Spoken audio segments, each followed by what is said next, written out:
Olá, hoje, quarta-feira, é o dia do Sem Edição com o Fábio Altman. Quase sempre a gente fala de esportes olímpicos, né? Porque está chegando aí a Olimpíada do Rio. Mas hoje é um Sem Edição especial, certo, Fábio? Porque precisamos falar também da seleção principal, digamos assim, né? A seleção brasileira. Isso. Porque houve outra troca de técnicos. O que você achou? Hoje, agora há pouco, acabou de ser confirmado. Bom, ontem havia sido confirmada a saída do Dunga e, finalmente, hoje, quarta-feira, o Tite aceitou o cargo de treinador da seleção brasileira. Se nós compararmos Tite com o Dunga, temos aí um grande avanço, tá?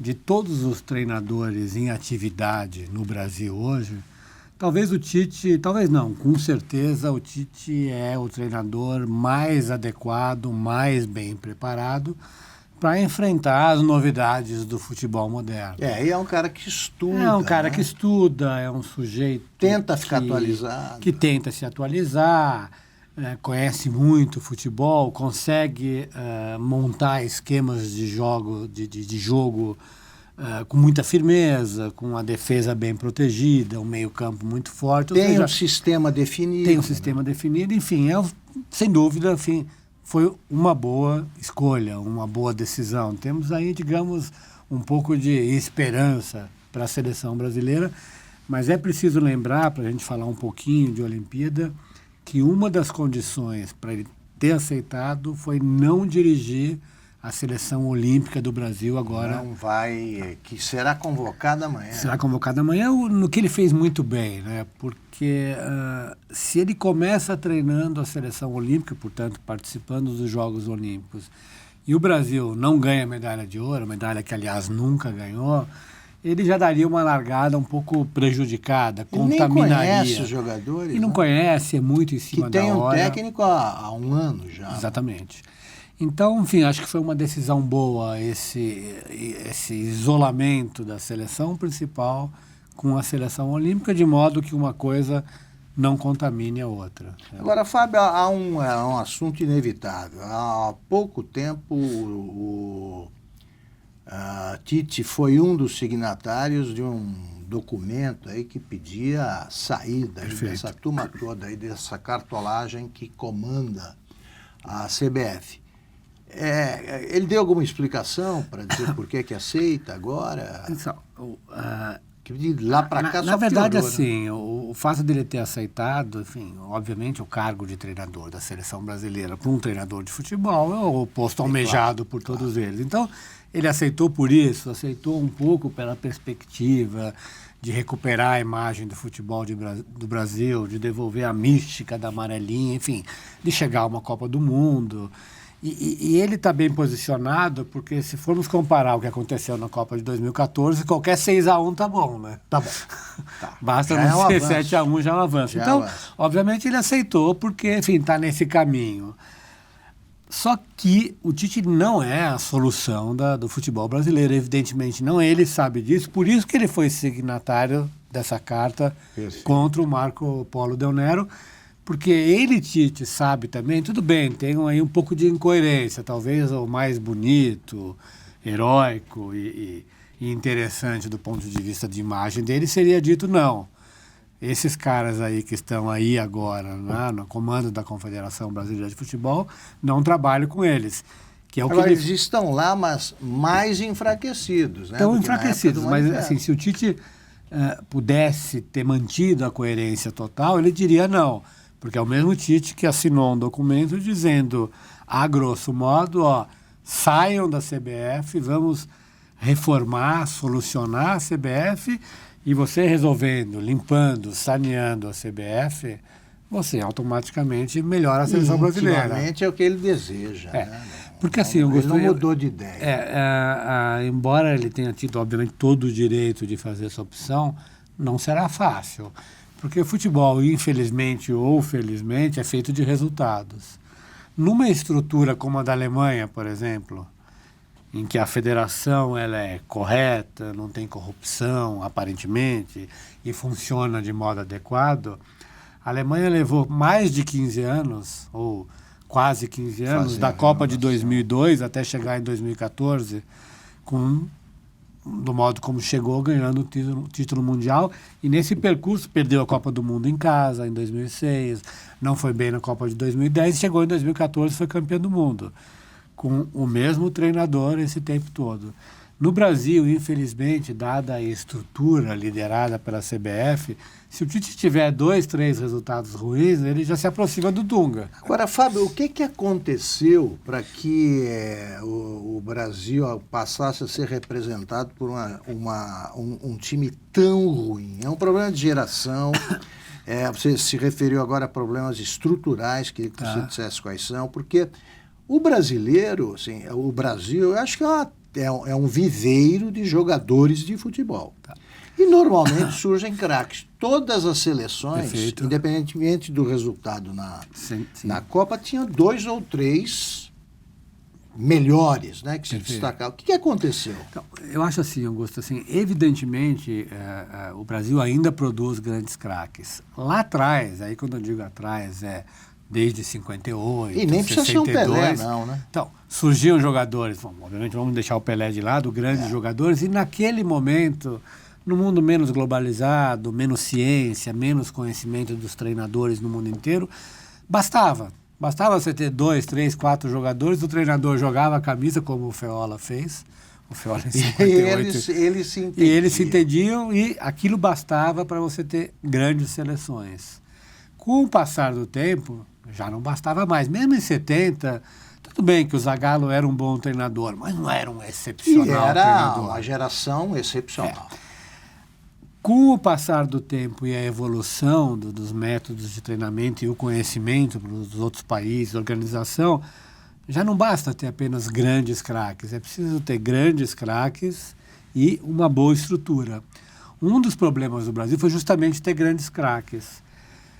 Em 2002, o Brasil foi campeão do mundo, não era uma seleção espetacular, mas você tinha o Ronaldo e o Rivaldo, tremendos jogadores, e o Ronaldinho Gaúcho. Os dois foram eleitos o melhor exatamente, do que, ano. Enfim, uma seleção treinada pelo Filipão, razoável, e o fato de você ter aquela geração extraordinária de centroavantes, né, que é Ronaldo, Ronaldinho Gaúcho, pessoal da frente, ofuscou os problemas todos que existiam no futebol brasileiro. Em 2002, o Brasil já vivia esse problema que nós assistimos hoje. E, no entanto, foram campeões do mundo. Anestesiou ali. Na verdade, durante 3 Copas seguidas, 94, tínhamos o Romário, gênio, centroavante. 98, já com o Ronaldo Fenômeno, outro gênio. O Brasil foi vice-campeão do mundo, um belíssimo resultado. E depois 2002. E durante esses 12 anos, 16 anos, na verdade, nós esquecemos que tínhamos imensos problemas de estrutura, de organização. O que acontece agora? A gente tem uma geração mais fraca, ainda que existam grandes jogadores, tem e todos em grandes times. Né? Exatamente. Tem um grande jogador, que é o Neymar, embora eu, pessoalmente, não o coloque na mesma estatura de um Romário e um Ronaldo. Eu acho que ele está um pouquinho abaixo desses nomes. Então, temos um problema. O Tite vai tentar resolver. Embora eu ache, Augusto, que o Tite é um treinador, isso ele mostrou nesse período, nas duas fases que ele esteve no Corinthians, levou o Corinthians ao Campeonato Brasileiro, ao título da Libertadores e ao título do Mundial, que foi extraordinário, com um time que não tinha grandes craques. Bons, excelentes jogadores, mas ele foi capaz de montar uma estrutura de jogo que há uns 3, 4 anos é a mesma. Mesmo no momento que ele saiu e voltou o Mano Menezes, manteve-se aquela estrutura de toque de bola, muito bem organizado. Mas para ele chegar nessa condição, ele precisa treinar todo dia. Todo santo dia, ele vai lá, os jogadores de manhã cedo. O que não pode acontecer com a seleção. A seleção, eles não treinam. Então, de vez em quando. Exatamente. A minha dúvida, embora o Tite seja um grande treinador de futebol, eu não sei se ele conseguirá aplicar na seleção brasileira o que ele fez no Corinthians, na medida em que ali ele tinha cotidianamente o contato com os jogadores e na marra eles iam aprendendo. Repetição, repetição, repetição, repetição, aprendiam. Agora, Fábio, para encerrar a nossa conversa, Por que não um técnico estrangeiro? Quer dizer, há 6 argentinos dirigindo seleções que disputam a Copa América, né, da qual o Brasil foi vergonhosamente eliminado. Houve uma tentativa há alguns anos, né, de se trazer o Guardiola, que de fato chegou a ser contactado, seria extraordinário. Mas eu acho que há um tabu difícil de ser ultrapassado no Brasil, que é o futebol brasileiro, a imagem do futebol brasileiro. Precisamos ter toda a estrutura daqui, os treinadores, a comissão técnica. Seria um passo extraordinário se nós tivéssemos um treinador estrangeiro. Mas é difícil, é preciso... O preconceito não é mais dos cartolas? Você acha Sem que é dúvida, do torcedor? Então, eu acho que só conseguiríamos vencer esse preconceito, esse tabu, se fizéssemos a mudança lá no fundo, né? CBF, claro. Os cartolas. Isso significaria que, além de argentinos que vêm ao Brasil, treinam alguns clubes aqui no Brasil, eventualmente... Mas eles são tratados com algum desdém, mesmo aqui, né? Com alguma desconfiança. Isso só seria vencido se a gente mudasse toda a estrutura do futebol brasileiro.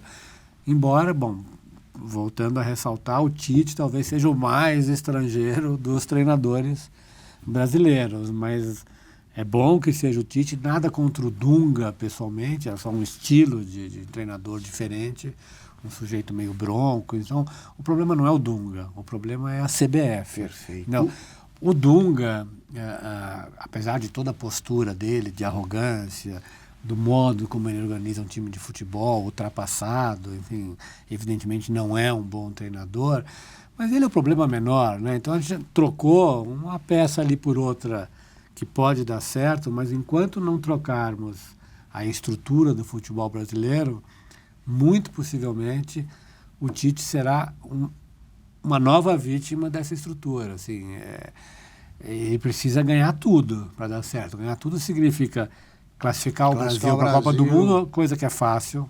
Está ali em quarto, quinto lugar, mas 2 ou 3 bons resultados, classifica. E depois tem que ganhar a Copa do Mundo. Assim, infelizmente, no Brasil, e sobretudo, sempre foi assim, só vale o título mundial, o vice não tem valor nenhum. O vice é, como dizia o Piquet, o primeiro dos últimos. Primeiro dos últimos. E depois do 7-1, aí não tem mais jeito mesmo. Assim, só salva. O Brasil foi se vingar do 7-1 na Alemanha, com um resultado espetacular contra o Haiti, né?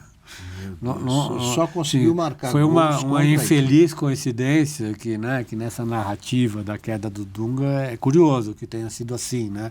O Brasil disputou a Copa América, não fez gol no Equador, empate 0-0. Não fez no Peru. Não fez gol no Peru, perdeu de 1-0. Massacrou o Haiti. O Haiti só fez um gol na Copa América contra o Brasil. Então, assim, o Tite entra, assim, ok, é até fácil ele ir um pouquinho à frente, porque os resultados anteriores são péssimos, mas para apagar o 7-1 e o 7-1 como símbolo do estrago do futebol brasileiro, ele precisa ser campeão do mundo. Não adianta ter uma boa seleção e não ganhar, não adianta mais, né? Fábio, a última pergunta, pergunta olímpica. O Brasil tem chance de ganhar a medalha de ouro na Olimpíada? Eu acho que tem chances. Bom, primeiro porque qual é a importância os adversários não são muito fortes. Tá? Você tem a Argentina, por exemplo. A Argentina vem com um time de jogadores com menos de 23 anos. O Messi não virá. Por que o Messi não vem?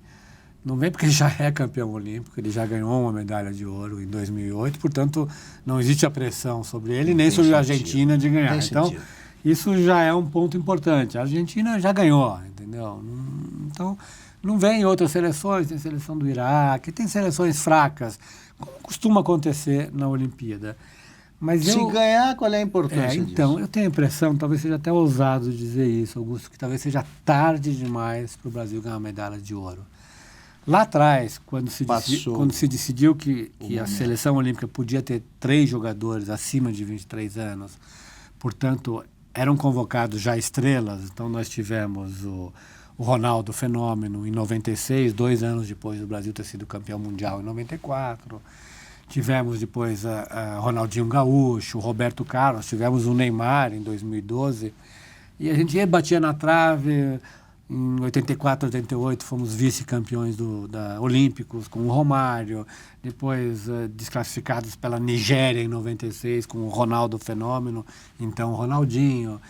Tivemos um resultado péssimo na Olimpíada de 2000, o treinador era o Vanderlei Luxemburgo, o Ronaldinho Gaúcho jogava nessa seleção. A derrota do Brasil em Sydney resultou na demissão do Luxemburgo da seleção brasileira principal também. E em 2012, em Londres, tivemos o Neymar na final contra o México. O Brasil perdeu. Então, assim, para ser bem claro, está ficando chato. Ficou chato. Assim, tentou e não ganhou, tentou e não ganhou. Talvez o Brasil ganhe a medalha de ouro, mas eu acho que ela não será mais celebrada. Uau, a medalha de ouro. A reação pode ser, bom, finalmente ganhamos a medalha de ouro no futebol. E ponto. Não haverá uma celebração, porque aí também é importante ressaltar e voltar ao ponto do 7-1, embora sejam seleções distintas, a principal e a olímpica, o 7-1 contaminou tudo. Está tudo contaminado pelo 7-1 como símbolo de um estrago. Tá? Não é o jogo em si, embora o jogo em si faça parte de qualquer antologia das grandes desgraças do futebol brasileiro. Então, infelizmente, assim, o futebol, o ouro do Brasil não vai ter uma repercussão muito grande. Pode ser bacana, tem chance. Agora, se perder, mais um estrago.